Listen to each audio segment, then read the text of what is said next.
When Real Madrid was in need of a goal, Xabi Alonso brings on Gonzalo García in the 89th minute along with Alvaro Carreras. He easily could have made these substitutions in the 70th minute, the 80th minute of the game, but he waits until the 89th minute of the match to finally bring on Gonzalo García, which makes absolutely no sense in a game like this. There are so many questionable decisions by Xabi Alonso, not only in this game, but over the last stretch of games where Real Madrid has had to play away from home. I want to start this video by talking about a quote by Girona's manager that he made before the game. He said, "Real Madrid are pressing very aggressively in an attacking manner. The advantage is that since they do man-to-man, you can lead them to the place you want. There we must have the ability to make the first 3 passes." What you saw from Real Madrid today is they tried to press the ball high up the pitch, and they did so unsuccessfully. Girona stuck to their principles, they played through Real Madrid's press, and eventually they were able to find chances by playing it through Real Madrid's front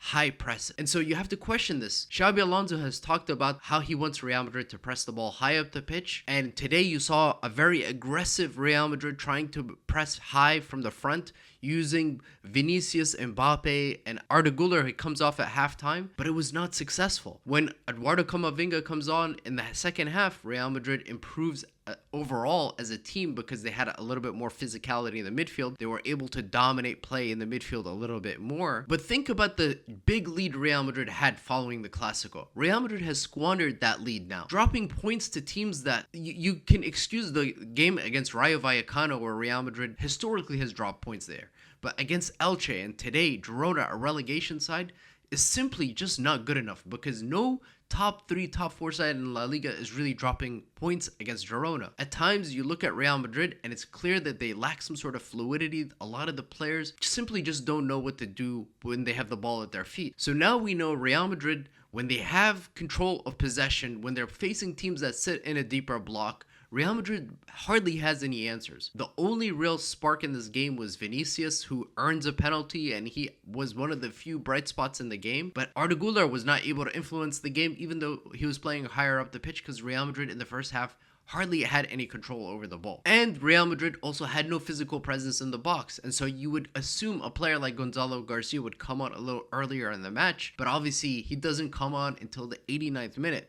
Which leaves you scratching your head because this is not the first time that Xabi Alonso does this. In our defeats against Liverpool, the game against Elche, and all these other games where we've dropped points, the substitutions have been very questionable by Xabi Alonso. Today we also saw Jude Bellingham play a little deeper. Unlike the usual role he plays right behind Kylian Mbappe, today he was playing more as an 8. And especially in the first half. In the second half, that changes when Arda Güler comes off. And you saw at the 8 that Jude Bellingham, again, was struggling in terms of finding his fluidity and that comfort in that role because a lot of these players are having to play modified positions, constantly shifting, changing, not having any sort of fluidity or consistency in the positions that they're playing. And that's why, again, today when you saw a player like Tchouaméni, who has been, since Xabi Alonso took over at Real Madrid, Tchouaméni has been an instrumental player, but he's struggled to gain his best form because he's coming back from injury and he's being thrown right into the mixer. And today he looked like a player who was lacking a little bit of that match sharpness. Real Madrid needs to find something that works for them. Whether we're a team that presses high up the pitch,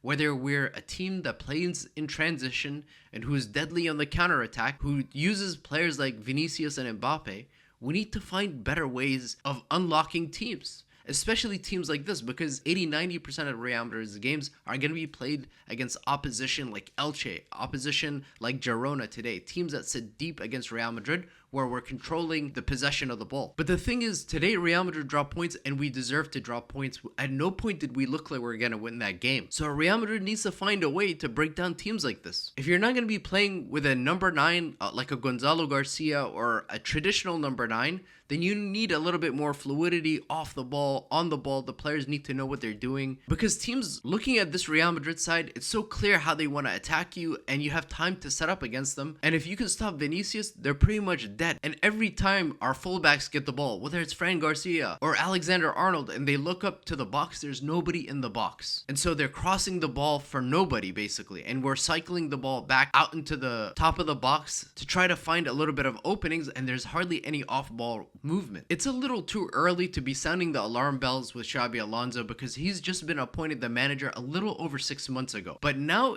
that it's been 6 months that he's been in charge of Real Madrid, there needs to be a little bit more momentum behind Xabi Alonso. There needs to be a little bit more than what we're seeing so far. If you had to grade Xabi Alonso's time at Real Madrid, you maybe have to give him a C+ or a B-, and that's being generous. There's been injuries in the squad. There's been a tough run of fixtures with several away games in a row, so you have to give him a little bit of grace on those sort of things.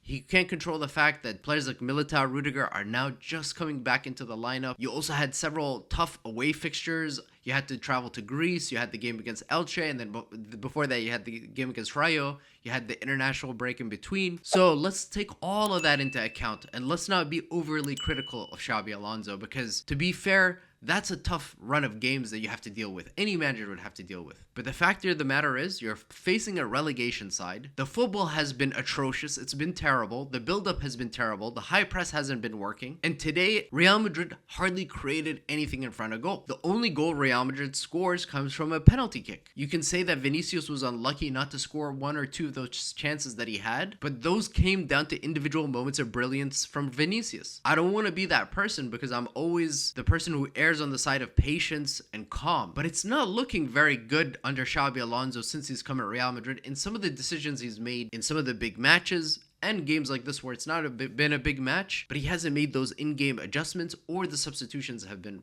very, very off. By now, Real Madrid should be a little bit further along than where they are. The football hasn't been there. The build-up hasn't been there. The pressing hasn't been there. There's been moments where Real Madrid has looked good. Yes, the game against Valencia, for example, that comes to mind where we were absolutely dominant in that match. A few times under Xabi Alonso so far, the counter-pressing at moments in matches has also looked good. The game against Liverpool, the first half, we looked pretty good in the first half. But I thought there would be a little bit more at this point of the season under Xabi Alonso, and it just has not transpired that way. Considering what he did at Real Sociedad B, considering what he also did with Bayer Leverkusen, and the fact that Xabi Alonso has been the understudy to some of the best managers in the history of football. But what we're seeing so far, I have to say, is a little bit of inexperience and some bad decisions by Xabi Alonso. We're not seeing the right substitutions. We're seeing him overthink some of the tactics, and we're not seeing Real Madrid playing with any kind of identity and fluidity so far. Add on top of all of this, there's been issues with the man management of some of the players. Some of the players look like they're not necessarily the happiest under his new reign because he's asking them to do a number of new drills, training, working harder